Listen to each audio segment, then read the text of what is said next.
Welcome to another funny teardown video. This one you just gotta see. It is really dirty. I found this in the junkyard. This is a Digianswer. So it's for analog landlines. But look at that. Disk drive.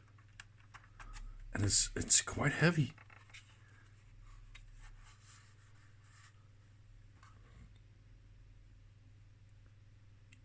Maybe we should try and clean it up a little bit and see what happens.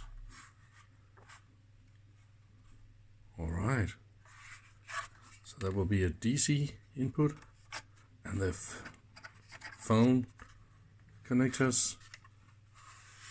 Let's just see what happens if I power this up first, or clean it up first, and then let's see what happens. Yeah, there was a disk in here, and I took it out, and I was putting it into an old PC, and all the files are corrupted, so I can't really read anything at all from the disk. Even the file numbers was just some random numbers, and everything was just wrong and bad. So maybe that is the problem with this one. The disk drive is not able to read and write the files correctly. Alright, let's have a look at this. I cleaned it up a little bit, and I'm powering it up with 12 volts. So positive is in the center. And let's try and apply the power.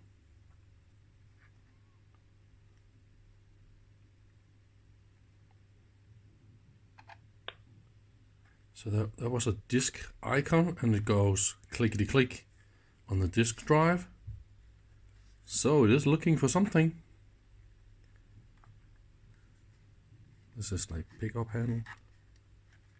It's not reacting at all on the screen. I don't think it is like a screen really. It's just a touch sensitive film and some LEDs like this.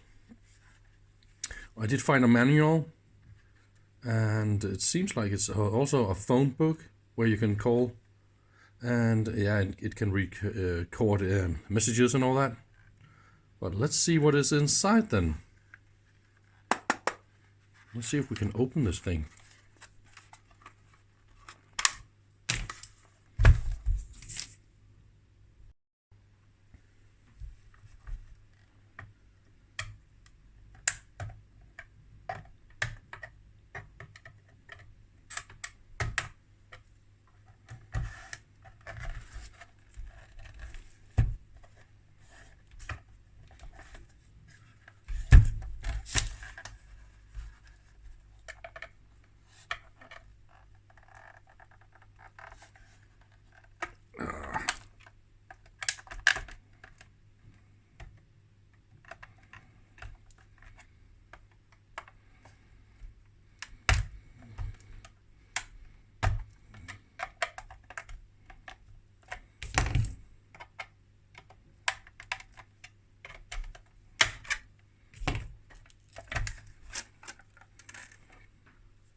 Ooh. That is gross.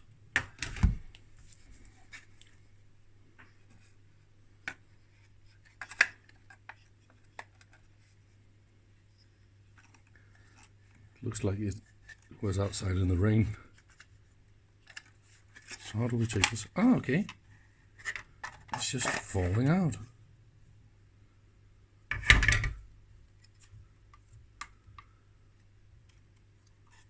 Disk drive is just connected. Okay, let's unplug the speaker. Looks like the disk drive is screwed. Oh, look at that, it's glass. That is really nice.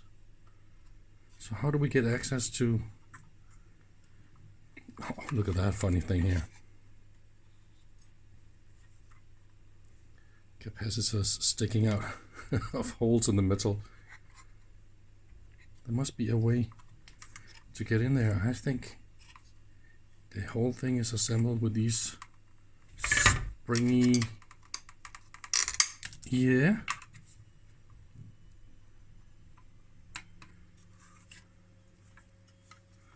And 2 more here.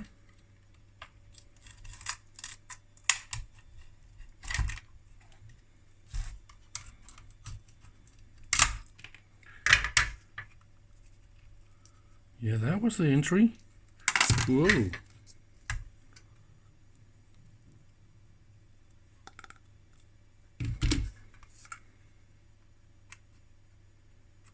What is that?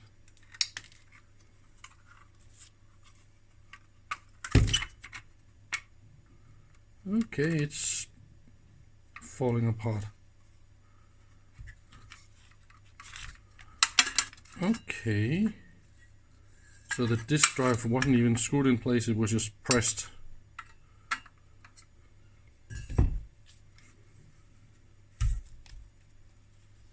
And they went a little way when it comes to EMC.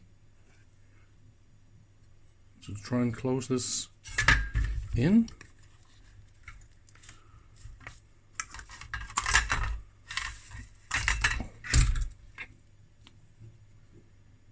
Wow, look at that.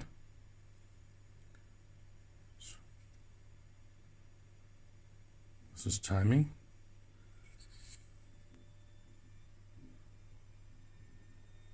Let's look up this. Just traditional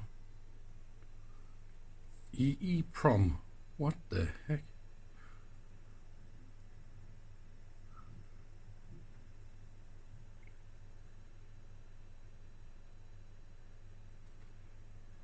Okay, so we got input power rectifier and some regulators. So that means it doesn't matter if you put in AC or DC. And here we got some optocoupler. This gotta be the ringing detector. And so, yeah. High voltage detection for ringing. That is really cute. And the microphone. 2 more regulators on the back. Alright. So that's basically what it is.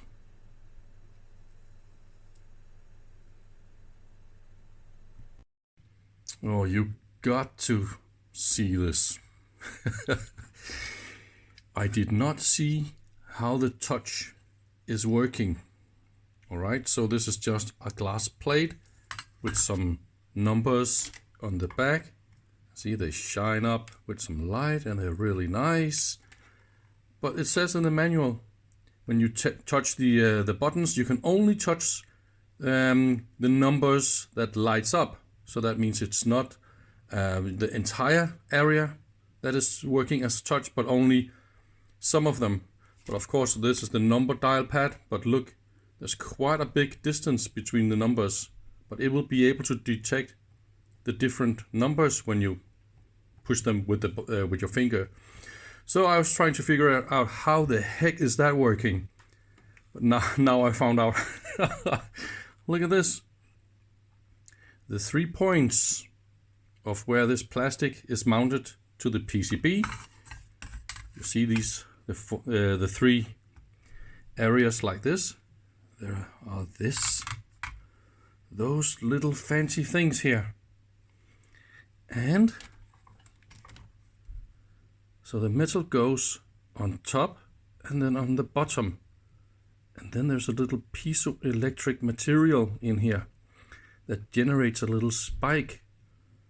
So this is a pressure sensitive, like a microphone. So when you push this one, it generates a tiny little voltage. And because of the positions, you can triangulate where you're pushing. This is just absolutely crazy. But this is what they're doing. Wow. That is first time for me to see something that crazy. It sure is. Look how it's connected together. Ay man, this is really interesting. I also saw infrared interface here, and it's hidden behind dark painted holes where only I guess it's infrared. So maybe there's a remote or something like that.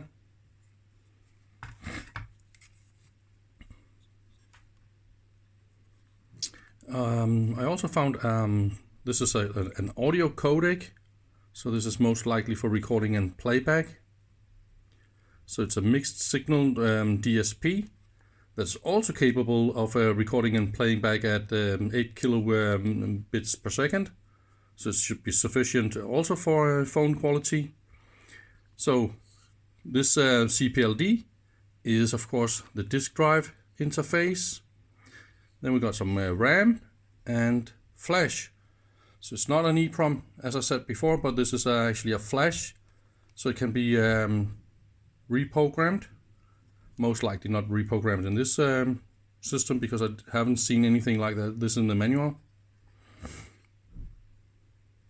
Yeah, so that was one important discovery in the design of this one. I just like to prove my point. So here is this fantastic part I talked about. Obviously we have all this hum because of this scope, but look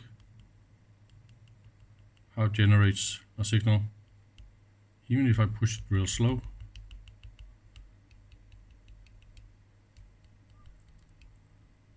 So those,